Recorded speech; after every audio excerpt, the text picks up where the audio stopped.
Ndoda yamadoda. Ndoda enkulu. Kunjani? Hayi ngikhona ndoda. Hey siyabonga man.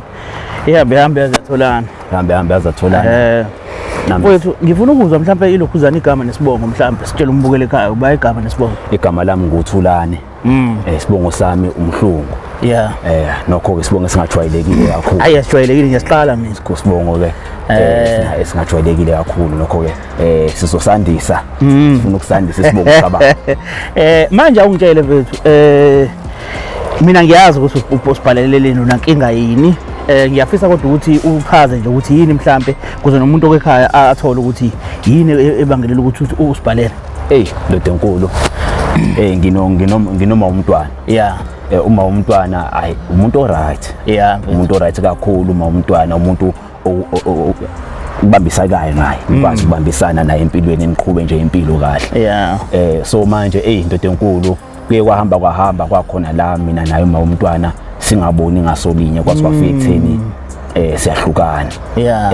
Khona ke njengomuntu wesilisa ngeke ngaba namaphutha lapha nalapha ukuqonya ngala qonya ngala qonya ngala so kwacaca ukuthi naye sekufika la sekumanela khona ubeloku engibekezelela nokwesinye isikhathi kubantu abathile mhlamba abaziyo naye kodwa buyabe nokubekezela angilinda kodwa ke kwazofika la kutheni khona siyahlukana naye uma umuntu ima ke khona lenkinga ekeyenzeka uthola ukuthi mengabe usathandana naye umuntu eyintombi yakhe ngakobuma wengane kumnandi mhlawumbe mase kufikile ingane eqala kuba khona inqoshunqoshu nani nibe naleyo nkinga yini noma mhlawumbe kube uqonywa nje kwakho kugcina sekwenza ukuthi mhlawumbe uthi hayi vele indaba yalo ayisayisebenzi yini inkinga kahle hayi kona ngiyaba khona lokho kodwa njengoba ngisho ukuthi wena umuntu oright umuntu impela okubambisekayo okwazi ukuthi uma umtshela ukuthi hayi namhlanje noma kulenyanga mhlambe imali yengane ayizoba 1.5 mhlambe imali izokwehla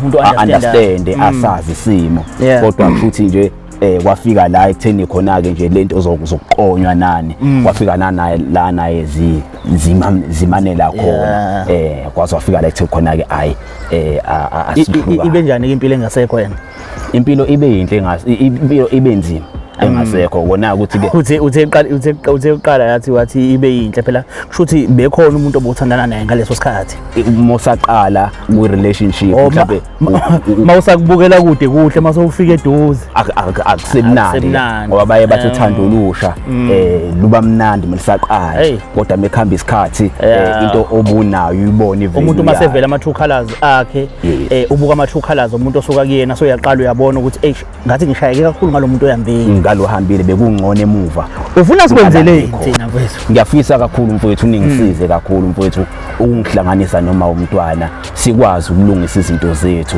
sikwazi ukuthi mangenzeka sikwazi ukubuya futhi sibe umndeni mina nomntwana noma wengane bekunjani kodwa nje ingane seyikhona nangu wena uphethe ingane yakho nangu uma engcoso ehlenyuka la bekunjani nambe ngibuka ngibale ngithi madoda ngiyazibona nami sengandisile umuzi kaba sekuyimina lapha yana inxiwa lami lapha nangu nkosikazi wami nazi ingane nansi ingane yami la sekukuhle kumnandi kusemthethweni konke mawuzama ukumfonela ngeke ngakuze ukhala ngokuthi wakubhlokha nokubhlokha awusamthoni ngizama ukuthi ngimfonele ocingweni lwakhe kwahamba ayi ucingo ube nokungaliphenduli likhala ngaliphenduli kwesinye isikhathi likhale sokuthi mhlawumbe uzoliphendula nje athi ngibona imiss call yakho mhlawumbe 8 hours late hayi kuhamba ke nako WhatsApp nako Facebook laba ngablockeka kwacaca ukuthi ayisekho icommunication awusamtholi nje nhlobo manje phakathi kwami naye angisakwazi ukubonana naye nje manje angisakwazi ukukhuluma njengamanje sengakho ngithe awungcono ake ngicela ukuthi nike ningisize no angithembisi lutho mfethu angithembisi lutho kodwa sike samzama ukumxhuma ngathi uyaqhumeka futhi ngathi uzosondela kodwa angazi ke noma mhlawumbe kuzokwenzekani nibuyelana angazi mfethu mhlawumbe kuzokwenzeka mhlawumbe ngeke kwenzeke angithembisi lutho sokuhlanga media kodwa thina abantu abaningi basazi nami ngibhale ngoba ngazi ukuthi uhlanga media lizongisiza ekutheni sikwazi ukuxhumana noma yazi into ezongisiza ngabo bafo uzosilinda la sizokuthinta nje ukuthi mhlawumbe usondele ngoba sisafuna uqala isikhulume naye eqala yena ngiyacabanga ukuthi usekhona bekuthiwe in 10 minutes uzobe sekhona la sokhuluma naye masiqeda ukukhuluma naye sibe sesikutshela ukuthi usondele asazi ukuthi uzozizwa kanjani mayekubona hayi ngizolinda ngiyasiphatha nani nabantu kulungile bafo ngiyabonga kakhulu alright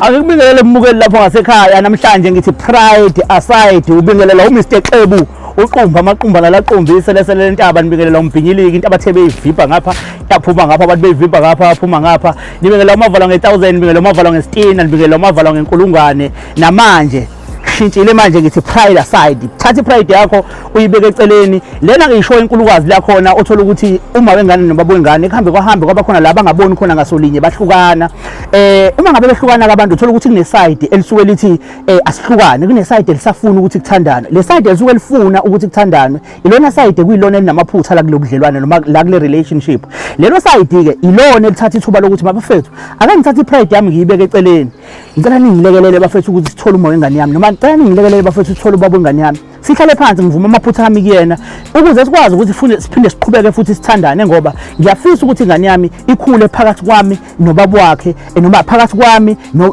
noma wakhe sikhona nathi sobabili isikwazi ukuthi sikhulise izifike la ifuna ukuthi ifike khona namhlanje ke sibhalelwe yenye insizwa lapha nayishayekile empilweni shem shayekile empilweni sekuhambe yabona ukuthi hayi manakazi laba abanye bayimoshela isikhathi umuntu bekuyena wangempela noma real bekuyiloya muntu loya khona izinto esithema sizikhuluma naye wangivezela ukuthi hayi man lo muntu lo bekumuntu wangempela laba abanye ayibamoshela isikhathi kakhulu so uzama ukuthi ke manje ahamba ozehlisa ayisawishi naye uma wengane ngafike man athatha ipride ayibeke eceleni ngoba sihlukaniswa ipride nje ukuthi hayi cha ngisabanjwe ipride nempakamo mina ngeke ngikwazi ukubuyela kuyena cha shema ngijwayela lo mfana angeke nje mina ayi singayivumeli lonto leyo ake sihambe mhlambe intokazi ngoba siyitholile yona mhlambe kukhona okuthize ezosiqoqela kona mhlambe okuthanda ukuhluka kuloku bafa siqoqele kona ake sihambe ke siyothi Xebu lapha ngakhona danko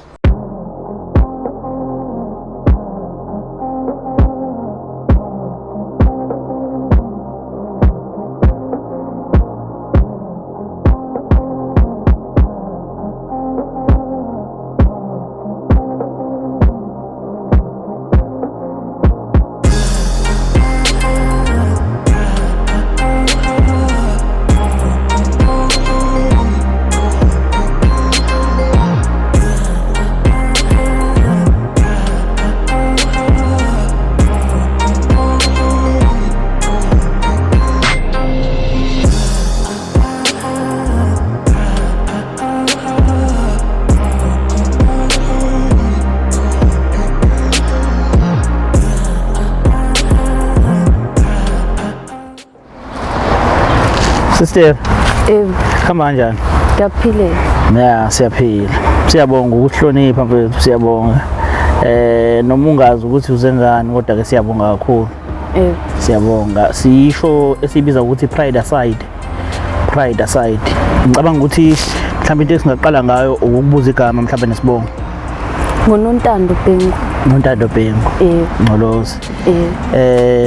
Nkosi yami ngifuna ukubuza mayelana nale gaba lethi pride aside ukuthatha ilokhuzana ubeka ithatha ipride uyibeka eceleni mhlawumbe uzehlisa ngento ethize uma unganikezwe ithuba kuthiwe zehlise ngento mhlawumbe owaba nempakamo yenzeka empilweni yakho nje ungazehlisa kuyena mhlawumbe uxolise ngento owayenza kuyena noma mhlawumbe uyafisa nibuyisana nalowo muntu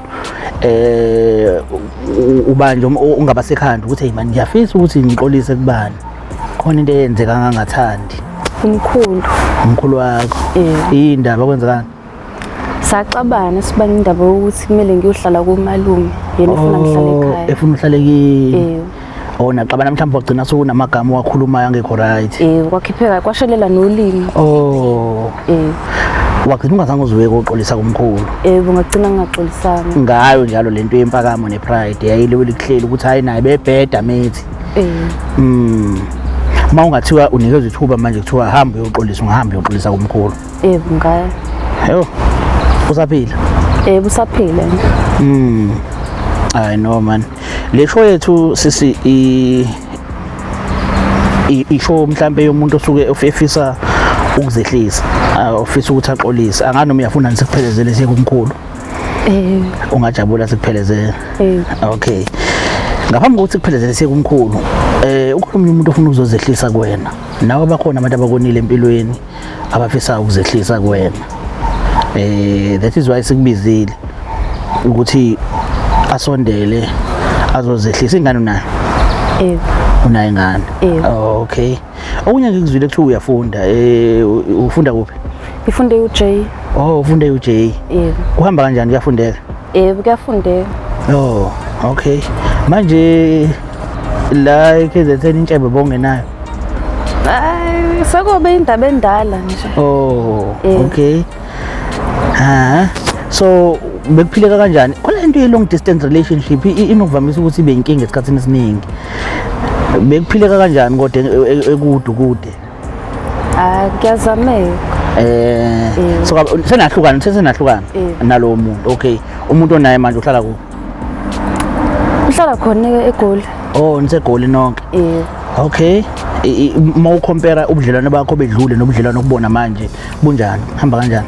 Hayi buhlukene kakhulu, bu right kakhulu lokuba manje. Lokubona. Kunalobo kudlula. Siyabonga ngoba into ebalekile ukuba happy. Siyakubongela kakhulu.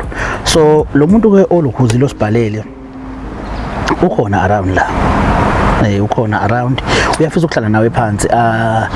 Sizomkhulumela nathi mhlambe mawukuthi uyabona ukuthi akuvumi izophela ngokuthi awuvumi mawukuthi uyavuma uyakuthatha ukuzehlisa kwakhe kuyobe uyakuthatha futhi ngokunjalo siyezwana akekho umuntu ozokucinezelela ekhoneni mawukuthi unelungelo lonke mawuvumelana naku uyavumelana mawungavumelana uvumelana siyezwana okay ngicela ukuhamba ke ngiyombiza ke bese sibuya naye sale la uyiphathe kahle ukhululeke sobuya naye nje phila phiyo hey ndoda Yabona hayi ngiphuma khona ndoda ndoda fikile umuntu wakho lapha sibonga fikile kodwa ke ngathini mhlawumbe kuzofanele ukuthi kuzofanele uzehlise mfethu lapha kuzofanele ufike uzehlise ma kunamaphutha engazuthi mhlawumbe uqhamuka nawo wavuma amanye amaphutha wavuma amaphutha akho ma unamaphutha kubalekile mfethu uadmit ukuthi hayi no into ukuthi ngayenza and ngiyalibona iphutha uzehlise yabo kodwa ke wena ukho nasengqondweni yakhe into akhuluma ngayo uzikhulumela ngomkhulu wakhe nje ukuthi umkhulu wakhe yena umuntu afisa ukuthi azehlise kuyena mangibuza mayelana negaba lethi pride aside uthi hayi waba nempakamo komkhulu uyafisa ukuthi azehlise kuyena uyifuna ngaza yohlala phi kanjani chaza leso story yasazi awudabeni lazi so ukhona yena mfethu ukujabula ukuthi nje ukhona sekuyoba yikho ukuthi ke umuntu angeke umuntu abe ready kodwa ke asivele siyenze umuntu yoba ready sekwenzeka ndoda amadoda ke sihambe mfethu ngiyabonga ake sihambe sekuyena sibone ukuthi uzosiphathelana lokho kodwa ngasokuhlaza manje ngibuka hayi unali kanjana kodwa no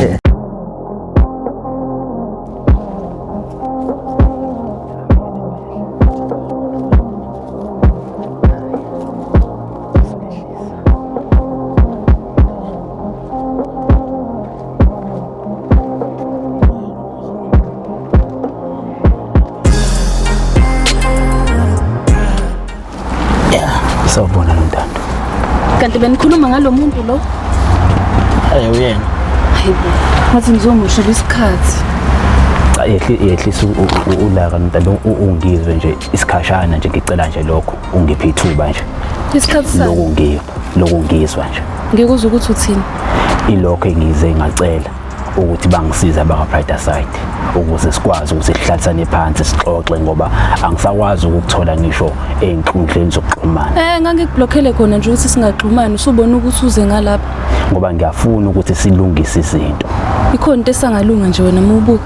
Ngisanalo ithemba lokuthi at least mawungangizwa uzo ukuthi yini lengifuna ukuza nayo.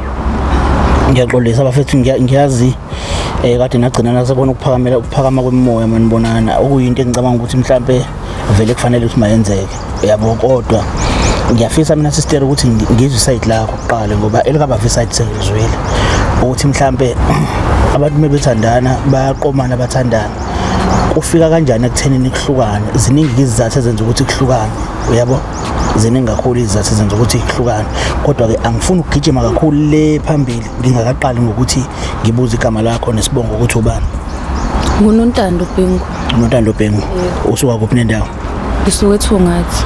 Okay. Ngiyabonga kakhulu ukuzwa lokho. Umfethu uyamaza ngithi.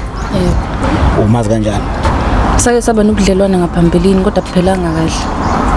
Okay. Ubaba wengane wena kuyiqiniso lokho. Okay.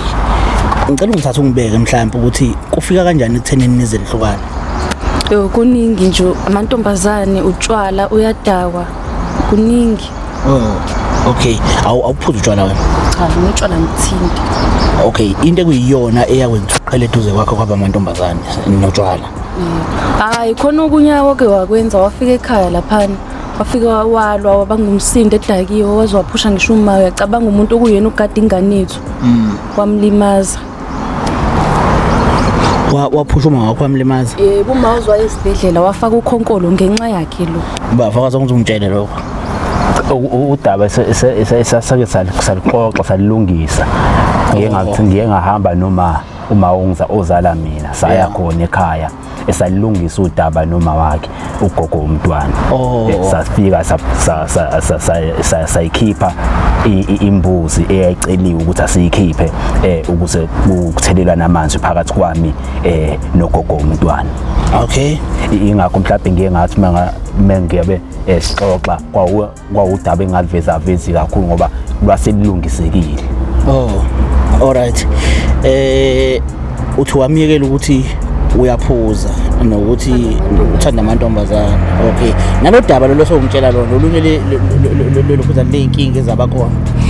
Bafo ngicabanga ukuthi kunezinto ezivele la ungazange uzongitshele zona ezingisurpriseayo njengamanje abantu abazolungiswa inkinga. Ngicabanga ukuthi kubalekile ukuthi uveze konke ama-side. Ukwenza masikhuluma nomuntu sikhuluma into eyaphambili. Yabo? Right, wena usibhalele njengomuntu othe pride aside, ubekile pride eceleni. Ngithe mangikubuza sisukuthi ubani ongathi makuthiwa pride aside ubhalele yena ngenhloso yokuthi uyoyihlisa wathi ubani? Umkhulu. Okay. Umfowethu yena uthe wena ufuna ukuthini kusese bafo? Yini le kuyiyona yenza ukuthi usibhalele? Ngiyafisa ukuthi mina sinaye sixolelane sithelelana amanzi sizame ukuphinda futhi silungise izinto phakathi kwami naye ngoba sinomntwana sikwazi ukulungisa izinto mina naye nami ngikhule nginabazali ababili. So ngayibona impilo yomntwana onabazali ababili eduzane ukuthi yinhle imnandi kangakanani. Mana yini ekubuyisela kuyena webafo? Ubuyisiswa ukuthi uyamthanda noma ubuyela kuyena ngenxa yokuthi ninomntwana? Ngoba ngicabanga ukuthi into ebaluleke kakhulu esondeza abantu ababili ndawonye uthando.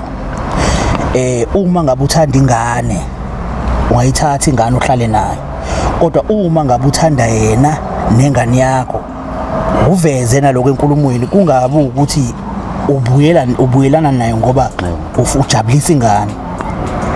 Isiphi isizathu esikwenza ukuthi ufune ukubuyelana naye? Izintathu nje izathu. Esokuqala ubuhle nje uyambona muhle. Esesibili ngalesi sikhathi ke ngoba kuthiwa wahlupha ngamantombazane wakusabona lobuhle noma mhlambe kwasebukeke ngazuthi ubuhle osebukhulu lobabanye abantu. Ngisho ukuthi nje ukubhayiziseka komfana omncane manje sekukhulekile akusafani nasekuqaleni umuntu useyakwazi lo wayibona nempilo wayibona izinto. Okwesibili nje okungenza ngibona ukuthi wena umuntu ofanele ukuthi ngaphilisana naye umuntu ekuphilekayo naye umuntu onempatho bese kuba yilona ke iphuzu libaleke kakhulu kunawo ukuthi ngiyamthanda. Sisi mabhengu wangazi mhlambe sizwa ngendlela engafani kodwa mina ubafo ngiyamuzwa ubafo ukuthi akukho lolu kuyifaka ecathulweni zomuntu wesifazane. Omunye umuntu wesifazane ongayifaka ecathulweni zomuntu wesifazane angenathi khaxa abuzwe kangconywana lobu buhlungu. Nami ngiyabuza ubuhlungu ukuchithelwa lobu buhlungu ngicabanga ukuthi kuyefana ongabuzwa umuntu wesilisa noma ungaziwa wena cishe kuyefana. So uma ngabe umuntu usezilahla evuma amaphutha eza nokuthi uyaxolisa kuthini kuwena?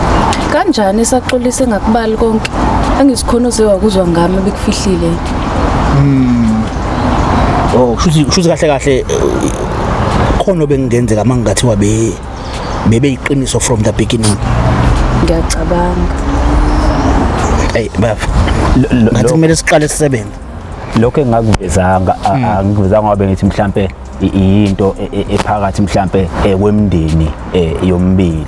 Kukhona nona owase ukwenzile kubo mhlambe ukuthi phakathi kwemndeni ngoba phela imndeni iqhumana uma bese kunento eseyenziwe mhlambe ngabe ukulobola ngaba yini bese imndeni ingenelele ngalowo ndlela. Awukwazi uthi ngembuzi yokuxolisa ukuthi waphula ugogo wengane bese ucabanga ukuthi mhlambe sekumele ngingenelele imndeni. Ngangimhlawulile umntwana ngase wamhlawula umntwana ngamhlawula ngase ngithembisile nokufika ekhaya ngizohlola amanzi ngobhoko kwaba ikona ukuthi ke nakho isimo sesihamba siba ilento kwacaca ukuthi ke angisakwazi ukuqhubeka nezinto ezinye ezithile. Mana ke ngifuna ukubuza lawe eMabhengu ukuthi eyintweni ubafo othi uyamsola kuzona ukuthi wazenza umsola ngobufakazi obuphathekayo noma mhlawumbe umsola nje ngokuthi wawuzwa amahemhemi inzwabethi khona okuphathekayo ngathi hayi mina ngeke azangitshele mina ngosuku ukuthi ngambone nje ukuthi khona usuka afika ngalo namantombazana u3 endlini bedakiwe bephethe utshwala bezophuzela endlini ngikhona la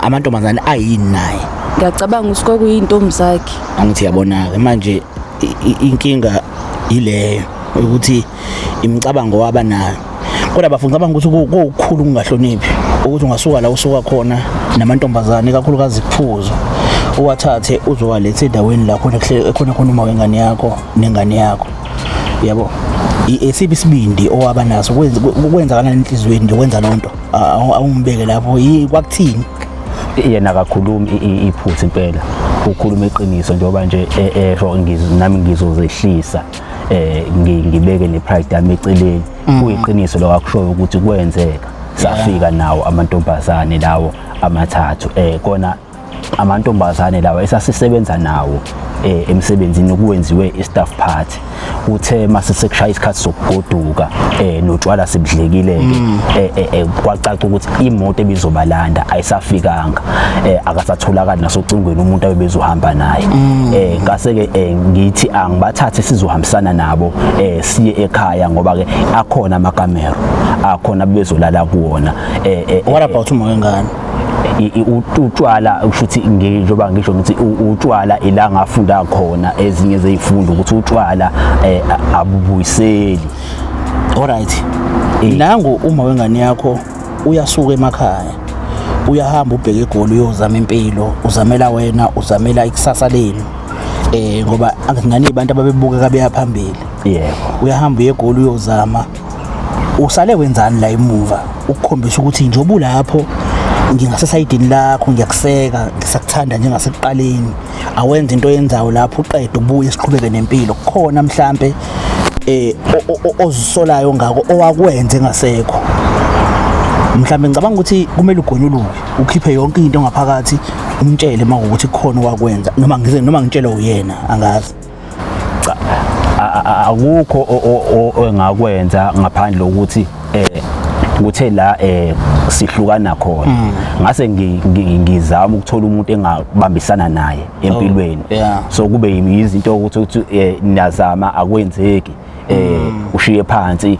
uzame kwenye indawo yena ngaleso isikhathi sakhe awusakunikeza kube iloko ubeke eGoli yena ngoba ngicabanga ukuthi umuntu uma bengekho the best thing ekumele yenzeke mengekho communication kumele ibe sezingeni eliphezulu ngoba akekho eduze afile ngazo useduze noma ungekho uthathile ifocus yakho wamnikeza yona noma uthathile ifocus wayinikeza abanye abantu yena wagcina sezizwe ngazuthi unesizungu awusekho eduze kwakhe wenze njani ngingasho ngithi elinye lamaphutha engilenzile kakhulu ukuthi imali bengiyifaka emntwana kanye nemali yokumsiza sengisho ukumnaka njengomuntu wakho like uyamfonela wenzani bekusefana noma devele bekusefana nsisi cha bengasafani mhlawumbe ngosuku benikhuluma kangaka beliphela isonto singakhulumanga kuphela nje ngilokho ngithuka amantombazane intombi zakhe nqwaba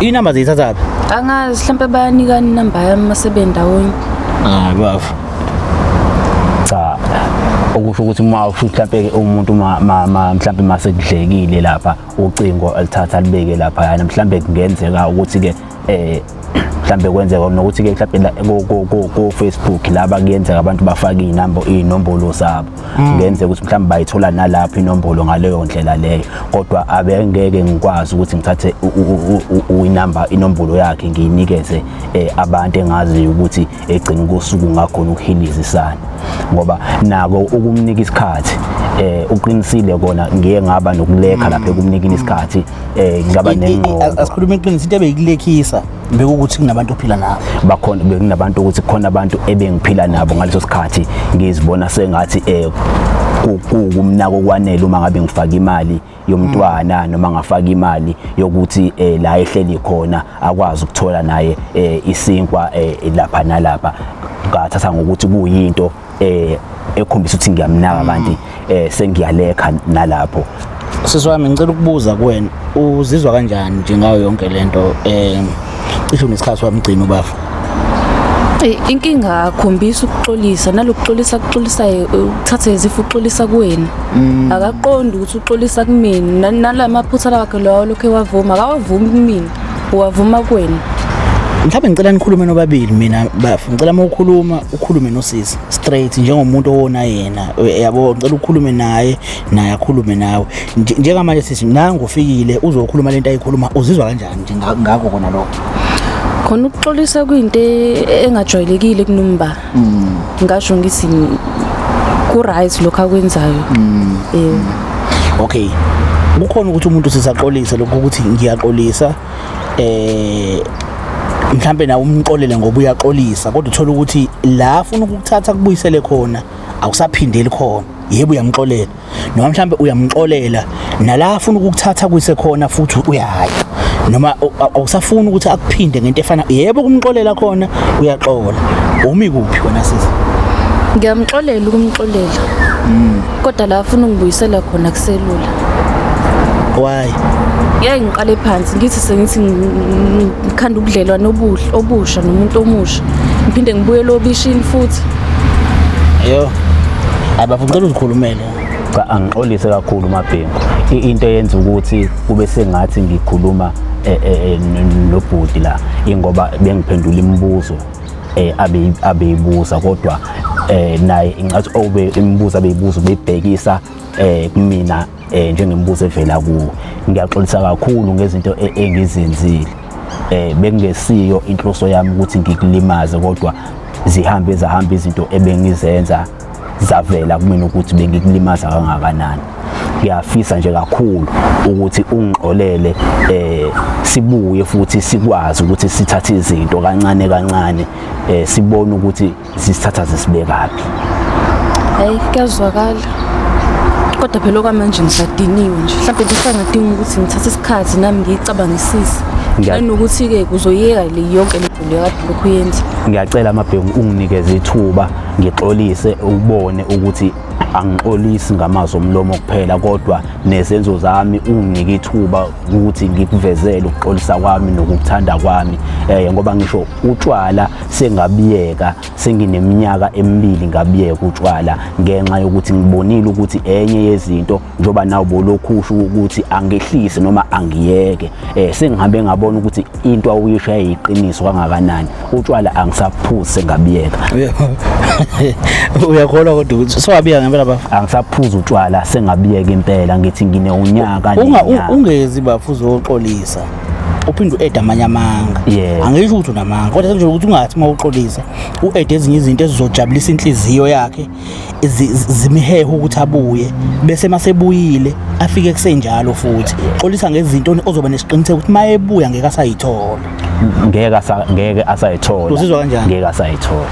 Hayi mina ngikholwa nje ukuthi uyekutshwala mhlambe kwamanje ubumdakile nobekhuluma uzoba kodwa nje akanokunalo utshwala uhlele eduze kwami ngiyamuzwa ukuthi right hlukene utshwala hlukene utshwala amantombazane ke wona amantombazane uzobona nawe masufikile eduzana ukuthi ngempela kangakanani utshwala namantombazane ngihlehlile ngiyeki mana khona lesi ngazange sigqile kuyona kakhulu leyo kulimala kwama wakho uma wakho uzizwa kanjani ngomfethu? uma besingakasitholi isikhathi esiningi nayo sokuthi sixoxe kahle because ngisanda kubuya evarsity yabo. Kodwa ngicabanga ukuthi baxolelana ama yethi kwafika noma wakhe bazoxolisa. Wayizwa nawe lonto? Yebo ngake ngayizwa le mbuzi. Ngenkathi ungekho mefuna ukubona ingane beyibona kanjani? Bebexhumana naye uma ehambe eyibona ingane. Yena nengane ubudlelwane bakhe bunjani? Hayi ingane ayebo amaphutha akhe ingane ayiwaboni. Sayifihlela ingane ibona ngathi right. Okay. Esimweni sokondla nani nje umuntu onjani? Hayi kondleni uyondla yena. Amaphutha akhe amaphutha nje enza ukuthi aqhelelane nawe. Otherwise enganeni uperfect.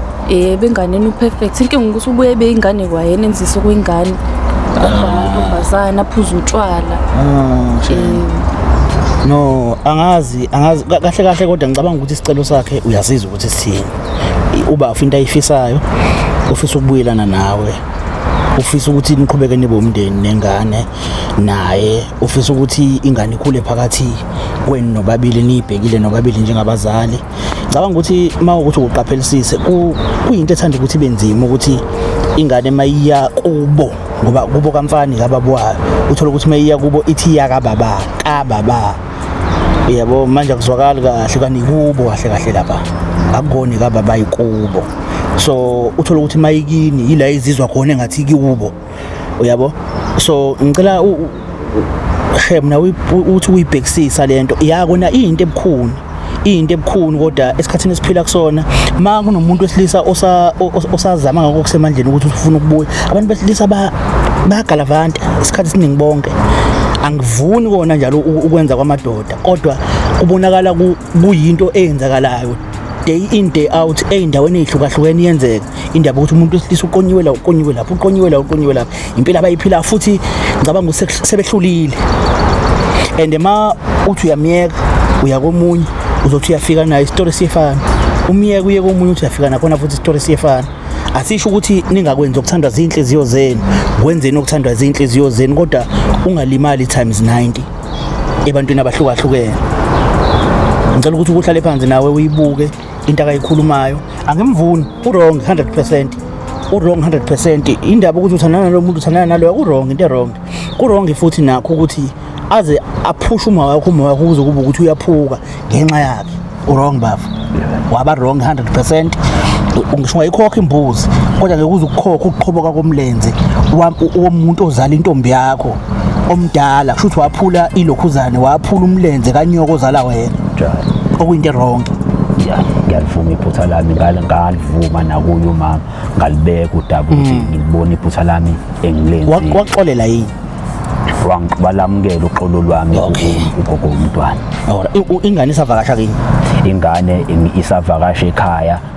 nami ngisakwazi ukuthi ngiye mengile uyakwazi ukuthi angidedele ukhululeke naye no siyabonga kakhulu shuza ngamanye amazwi masiyiphetha ngokuthi nisazokene ithi ukuhlala phansi ni uthi ukuyibhekisisa ukuthi mhlambe iya ngalapha yebo nefoni yakhe futhi angayifihli ipassword yakhe ngiyazi ifoni yakhe beyifihla kahle ubeyifihla beshiya ngisho kwenye indlu ifoni sothi silele la ifoni ngali imali manje makuthi uyabuyelana naye ngithi mhlawumbe kuthi uyabuyelana ngisho nizobuyelana what about lo muntu masoqale naye impilo cha phela naye bengingakamazi ukuthi umuntu kanjani sangamchazela ukuthi ngibaba wengane understand nakho namathemba bese khona ngani nobabili yebo uthi nje umuntu meshintsha ukwenza enza ngenye indlela noma akathembe ukuthi ke kuzokwenzeka singazi buke lapho ngasekhaya nalo udaba zintsha webabo zintsha zonke izinto ezenzakalayo private side nazi inkinga la khona lempe kuthiwa i-cold door ngobuzana nje amazwi uyabona ayekho umuntu obamba omunye ngehluthu cha professionalism iphezulu kakhulu igama leshow i-private side igama le-TV oyibukele lapho ku YouTube uhlanga media ayibafana khohlwana sifikile ebu ngiyabonga kakhulu kuhlanga media kwishow iPride Side ngokungisiza ungixhumanisa noma wengane yami. Ngiyabonga kakhulu uba sikwazile ukuxhumana naye, sakwazi ukuxoxa naye, wangithembisa kakhulu ukuthi uzokwazi ukuthi ey'ntweni ey'ningi angikhiphe nalaphayana, angi-unblock-e ko WhatsApp na ko Facebook. So nginethemba lokuthi izinto zethu zizolunga. Ngiyibongile kakhulu uHlanga Media, iPride Side.